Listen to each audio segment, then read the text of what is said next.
तो एक और केस मैं आपसे शेयर करना चाहता हूं जो महाराष्ट्र अमरावती का है। अमरावती जिले में एक 19 साल का युवक अयान अहमद तनवीर को नाबालिग लड़कियों की अश्लील वीडियो बनाने और उन्हें सोशल मीडिया पर फैलाने के आरोप में गिरफ्तार किया गया।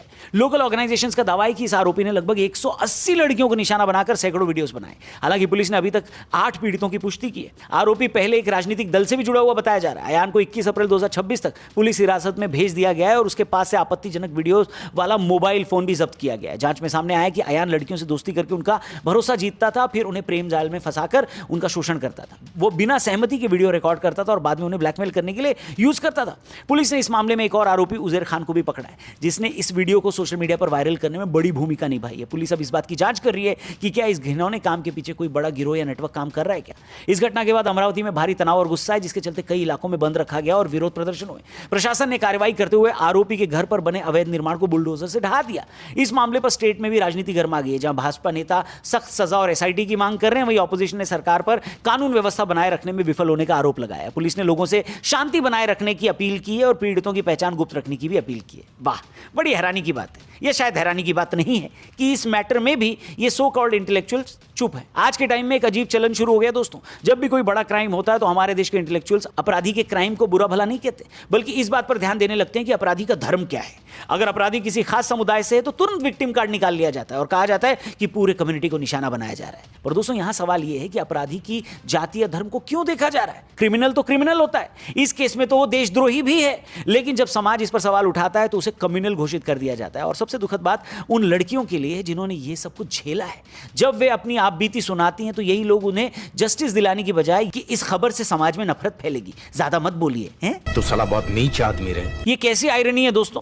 जिस लड़की का जीवन बर्बाद हो गया, क्या उसकी सिक्योरिटी, सेफ्टी और उसका रिस्पेक्ट इन इंटेलेक्चुअल्स के सेक्युलर एजेंडे से छोटा है। जिन लड़कियों ने अपनी मासूमियत में किसी पर भरोसा किया और बाद में उसका शिकार बनी, उन्हें ही आज दोषी की तरह कटघरे में खड़ा कर दिया जाता है अगर वो सच बोलती हैं तो।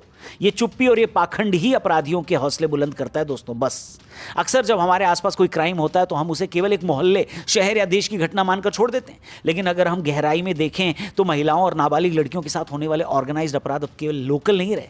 ब्रिटेन की एक ग्रूमिंग गैंग का मामला इसका सबसे बड़ा उदाहरण है। वहां दशकों तक हजारों लड़कियों का सेक्सुअल एक्सप्लॉयटेशन किया गया और इसे एक बड़े क्राइम सिंडिकेट की तरह चलाया गया। जब हम इसे ग्लोबल नजरिए से देखते हैं तो समझ में आता है कि ये केवल हवस का मामला नहीं है। ये एक ऐसी मानसिकता है जो किसी समाज की डेमोग्राफी यानी पॉपुलेशन के ढांचे को बदलने की कोशिश करती है। किसी भी समाज को कमजोर करने का सबसे आसान तरीका उसकी अगली पीढ़ी और महिलाओं को मानसिक या शारीरिक रूप से निशाना बनाना होता है, उन्हें कमजोर करना होता है। इसे एक सिंडिकेट इसलिए कहा जाता है क्योंकि इसमें अपराधी अकेला नहीं होता, उसे पीछे से कानूनी सलाह, पैसे की मदद और समाज में रसूख रखने वाले लोगों का सपोर्ट भी मिलता है। इस केस में भी एग्जैक्टली यही हो रहा है। जब किसी खास इलाके में इस तरह के अपराधियों की बाढ़ आ जाती है तो वहां का मूल समाज इनसिक्योर महसूस करने लगता है और पलायन करने को मजबूर हो जाता है। धीरे धीरे वहां की जनसंख्या का बैलेंस बदल जाता है। इसलिए इसे केवल क्रिमिनल घटना के रूप में देखना गलत होगा।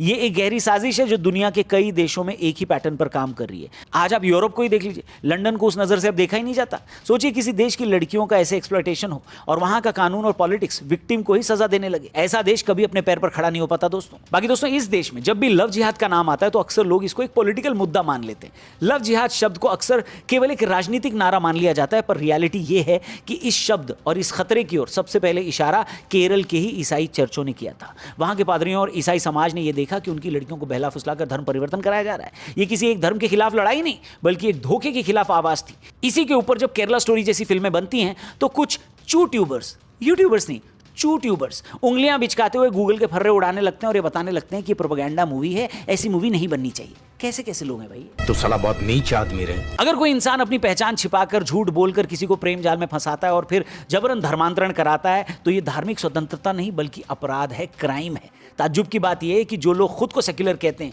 वो इस ऑर्गेनाइज कन्वर्जन पर बात करने से बचते हैं या उनकी फटती है। इसके अलावा आज के दौर में सोशल मीडिया पर हर छोटी बड़ी बहस पर ज्ञान देने वाली बड़ी बड़ी कंपनियों के सीईओ और इन्फ्लुएंशियल लोग भी इस मुद्दे पर चुप्पी साध लेते हैं। क्यों भाई, क्यों?